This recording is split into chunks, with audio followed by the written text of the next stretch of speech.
I sit, cold wind brushing my face. I am unable to move, battered and in pain. I stay silent to not let them find me again.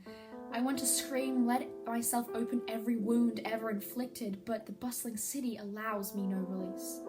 Cars honk their horns, impatient to get from one concrete building to another. Flashing numbers and letters trapped behind a gorilla glass screen, seducing the viewer to stay trapped in a world they wish they could hold on to. Games blazing, letting people experience their deepest fantasy, a world that is so untouchable.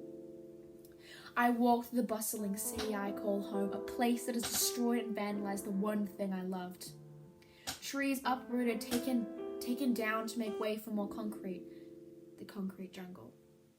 Tall buildings with electrical wires spurting everywhere like intrusive vines on the side of a ravine. Buildings reach for the heavens, hoping to obtain the clouds to be as high as the God they preach to. But why? They don't appreciate what he made for them. They are worse than Adam and Eve in the apple. Trees struggle for an escape enclosed in a prison of concrete. I feel as though I am those trees, forced to let myself be enclosed by a concrete prison. I wish to escape, to feel the cool grass beneath my feet, the warm wind rustling autumn leaves, my home. To the night sky with thousands of stars, no longer a wasteland of pollution. To breathe the air that feels as though I am breathing heaven. But there is no use in trying to escape. We have turned into a world where a photo of an expansive land on a laptop background is enough nature to feel good about ourselves. Save the turtles young girls shout with their plastic earrings and jewelry. Hypocrites.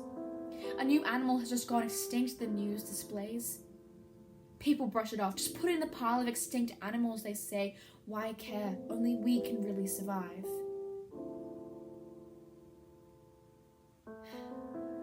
Our world is melting, and yet all we care about is a new iPhone, which causes an extreme amount of wastage that we put off as looking for a change.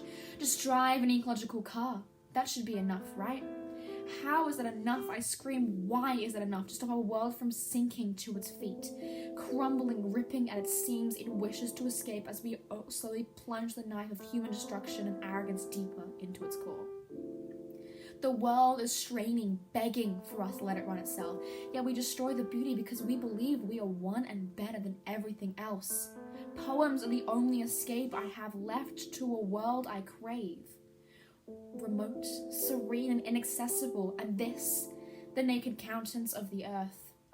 I wish to run into this place, into this world he brought to life in my eyes, my imagination ringing for the serenity of a place of Mont Blanc, a place not yet touched by the harmful eyes of a moving nation, both now and in Shelley's time.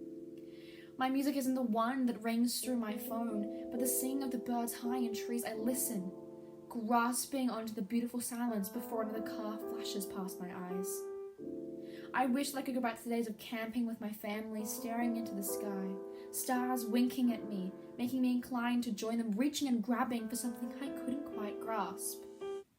I scanned the city I called home, thinking back to Mont Blanc, a city of death, yet not a city, but a flood of ruins. My home now nothing but a city of ruins, a wasteland flooded with a technological movement. What really matters to people anymore? I want to be in nature, the only place that truly feels like a place of worship to a liege much higher than God. Something that will always retain its ethereal setting in my eyes. My kingdom, my church, mine. The nature is mine, the only place I feel like me. As I stepped through a door, smells of cheap plastic microwave dishes rushed into my nose like a current of water. This is why I will never escape. They will never let me escape. Take back what I wish, to have to escape from a pain and live in heaven, my heaven. The concrete jungle, my concrete prison. A place of no comfort and no solitude, left to rot away like a dirty apple core by the people who profit off the neglect of this world. Monsters and evil masterminds hell-bent on moving us so far into the future we kill our home. And ultimately, us.